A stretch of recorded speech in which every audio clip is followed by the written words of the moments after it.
थांनाय हरनि 11:30 रिंगासो समाव दुलिगाव गामियाव हाग्रानि मैदेरनि उदखार। क'क्राझार जिल्ला परबतजरा महकुमानि सिङाव थानाय दुलिगाव गामिनि थागिबि मिलन ब्रह्मनि न'खौ हरनि समाव हाग्रानि मैदेर मासे फैनानै बिथांनि थाग्रा न'जों लोगोसे ओंखाम संग्राखौबो थेर बेथेर सिफायलांनायजों लोगोसे माइ माइरं गासैखौबो जालांजोबनायजों लोगोसे लाइ लथरफोरखौबो सिफायलांजोबो। बिथाङा सासे न'खर संसार सामलायनायाव खामला हाजिरा मावनानै न'खरखौ दैदेनग्रा सुबुं। बिथांजों लोगोसे गावनि अनसुलि बिसि अनजिमा ब्रह्म आरो सानै गथ'फोर दं। मख'नो गोनांदि मिलन ब्रह्मनि गैजारोङैखौ नुनानै दुलिगाव गामिनि गामिगोरा सराज कुमार ब्रह्म बिथाङा खुनुरुखुम थानो थाखाय गामिनि रायजो राजाफोरखौ लानानै फाहामफिननो नाजानायखौ नुनो मोननाय जादों। लोगोसे नैबे 9957175691 जानबुंआव थोंजोङै सुराद लानो हागोन होननानै दुखुथिया न'खरा खौरां बिजोंनि गेजेरजों खावलायहरदों।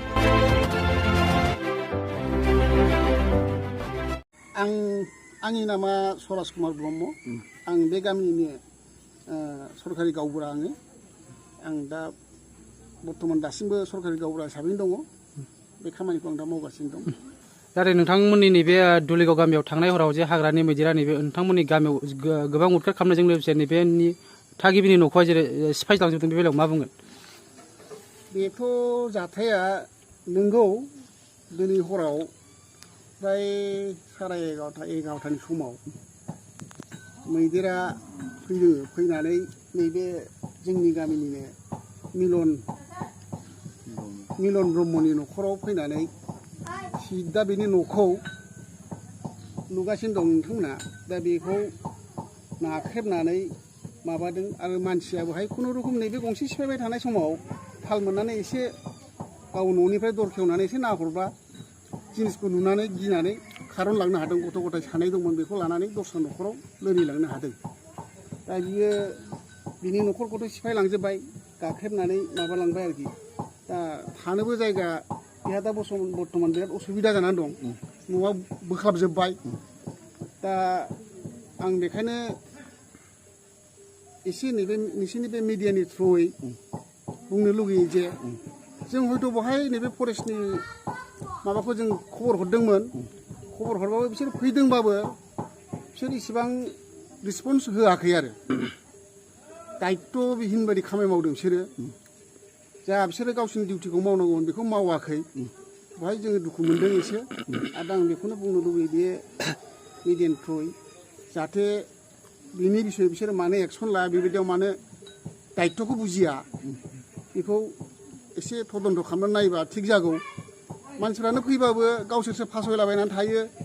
खुनु बोरै मा खालामनांगौ बेनि खुनु माबा गैया बिसिनाव। गावसोर लोंनाय बादि माबानासो थाजोबो मानसिफ्रानो। बेखायनो आं एसे बुंनो लुबैयो जाहाथे बे मिडियानि थ्रुयैनो जाहाथे फैगोन दिनफ्राव बेबादि दायित्वबिहीन दाजाथों फरेस्टनि मानसिया। जों हयथ' लोगो लोगोनो खबर हरनो मोनखादों बिसोरनो।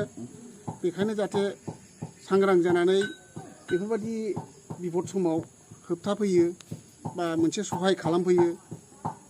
दा बेहाथ' न'खराव जानो लोंनोबो जा एसे एनै माइरं दैरं दंमोन, बेखौबो सिलिंखार खालामलांजोब्बाय। आरो बेसारा ओरैनोबाबो दुखिया मानसिखा ओरैनो खुनुरुखुम हाजिरा मावनानै बा जा थाइसे थाइनै मोनो बेजोंसो मावनानै बे जायो। गथ' सानै दं, बेखौ खाङो, बिसि दङ। दा बेहाथ' दा थानोबो जायगा गैला नै खुनुरुखुम। दा बेखौनो जों गामिनिफ्राय जोङो जिखुनु बे थानायनि बेबस्थाखौ खुनुरुखुम बे बेराफोरखौ एसे माबालाबायनानै जों खाथेलाबायनानै होनो सानदों। जों गामिनिफ्रायबो जा एसे एनै हायो बेखौ सहाय खालामनानै एसे एनै होनो सानदों। आरो आं रायजो राजानावबो अनुरद खालामो जाहाथे नैबे गाख्रेबजानाय न'खरनो सोरबा रायजो राजाफ्रा अननानै एसे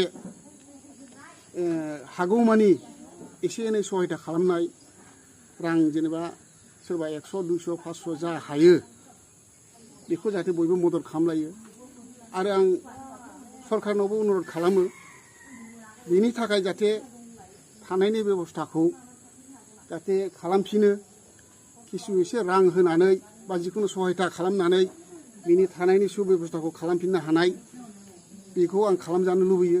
आरो जों रायजो राजा बेखौनो खावलायो जाहाथे बेहा जाहाथे थानो मोनफिननाय बादि मोनसे माबाखौ खालामनानै जिहेतु जोंना रेभिनिउ भिलेज बियो जोंनाव बहाय खुनु माबा गैया दिनैसिम जाथाया बेबायदि जाफेराखै जोंना बियो दुलिगाव पार्ट 3 रेभिनिउ भिलेजाव गोलैखायो बहाय जोंना हा हुनि खुनु केलेंकारि गैया बेबायदि माबा गैया जों गोदो गोदायनिफ्रायनो थानानै थाबोजोबनाय बेवहाय आं ओंखायनो दा बेखायनो बुंनानै जाहाथे हागौमानि रायजो राजाया बिनि जानबुं नाम्बाराव एसे एनै बिनि एकाउन्टआव सोनानै जाहाथे एसे एनै सहायता खालामलायो गावजों गाव सानसे बेलासे बेफोरनि जाथाया जाहैदों सानसे बेलासे नोंनि आंनिसो गरनै गावजों गाव जा गरसे गरनै हायै सहायता खालामलायनाया आं बेखौ लुबैयो आरोखि दा जोंबो गामिनिफ्राय जा हायो सेस्था खालामसै जोंनाव गामियाव जा एसे एनै फान्ड दं बेजों जों सानसे बेलासे बिदिनो गावजों गाव नायलायो आरो नायगोनबो जाखिनि हागौ आरो जों गामिनि सेंग्रासा गथ'फोरखौबो जों बेखौ एसे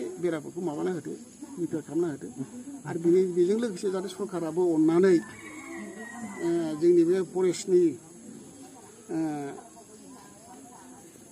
जोंनि बे रन्जित बसुमतारी बिथाङा आं खावलायो जाहाथे बे जाथां जालायनाय जानानै थांजानाय बिथांनि न'खराव जाहाथे अननानै एसे मदद खालामनो सेस्था खालामो आं बेखौनो खावलायो आरोखि बे मिडियानि थ्रुयै आं बेखौ बुंनानै दिनै आंनि बिबुंथिखौ नैबाव दोनथ'नो बुंनो सानो आरोखि दा रन्जित बसुमतारी सारखौ जाहाथे बिनि सिलिंखार जानाय न'आव जाहाथे बिसोर थाफिननो हानाय खुनुरुखुम नैबे नाख्रेबलांनाय न'खौ बा रिपेयार खालामनो बा बिनि थानायनि सुबेबस्थाखौ जाहाथे खालामफिननो हायो बेनि थाखाय जाहाथे गावसोरनि सरकारि माबा हिसाबै सहायता खालामजानो लुबैयो आं बेखौनो सिफायलांनायाथ' बेहाय न'खौ नाख्रेबदों सिगाङाव न'खौ नाख्रेबनानै बेरा सिफायनानै सिङाव माइरं दंमोन माइ एसे दंमोन बेखौ जादों आरो जखन बे जानाय समाव न'खरनि बिगुमाया बेखौ एसे थाल मोनदोंमोन नामा मानसिया थाल मोननानै जखन ओंखारनानै नाहरो बाहेराजों तखन बे मैदेरखौ नुदों मैदेरखौ नुना हथ' बम्ब जानानै मानसिया हाखु दाखु बिसि फिसाखौ लानानै खारग'नो हादों आरोखि माबेसेमोन मैदेरा मासेल'मोन बर्थमान मासेल'मोन गिदिर गोगोम गिदिरखामोन हयथ' जों सन्देह खालामो हयथ' बे खोनानो मोन्दों आरोखि बेहा लोगो गावस्रानानै फैदोंमोन आरोखि बेहाय एसे गावबो रागा जोंखानाय बायदिनो दस्राखौ उदखाट खालामफैदों बे गामिनि माबायाव आंहा दुखुथिया मानसि सेस माइरं दै दिनै मावाबानो माइरं फैया आंनाव फिसा सानै दङ बेखौ लानानै आङो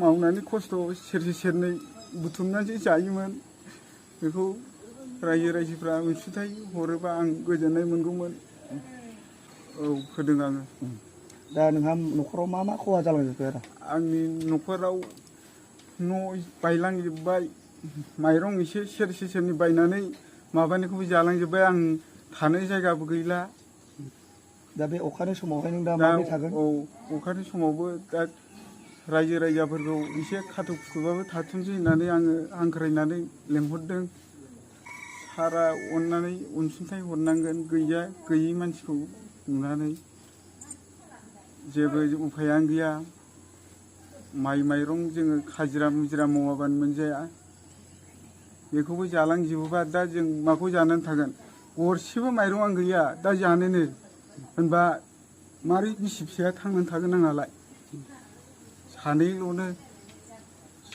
साब्रै जायो जोङो बेखौ दा हराव संनोनो जानोनो गैया एसे जा खामायनानै लाबोनाय बेखौ जालांजोब्बाय न'खराव सोर दं नोंहा बिमा बिफा दंना गैया बिमा बिफा गैया आं मावरियासो बेखौनो खस्थ' मस्थ' मावनानै जोङो जायोमोन बिब'फोर दङ बिसोरबो हाबा जाहैजोब्बाय दा जोङो साब्रै बिसि फिसा दङ फिसाला सासे फिसाजो सासे बेखौनो खस्थ' मस्थ' मावनानै जायो जों मैदेरा माबेसेमोन मैदेरा मासेयैनो गिदिर आरोखि बे 11:30टासोआव फैदों आंबो गिनायजों मानायजों न' सिफायबा खारग'लांनो हानायखायसो नङाबा जों सेस जाजोबगौमोन बिसि फिसा गासिबो रायजोफ्रा नैबे एकाउन्ट होनायाव थाइसे थाइनै अनसुंथाइ हरोबा आं मोजां जागौमोन गरिब मानसि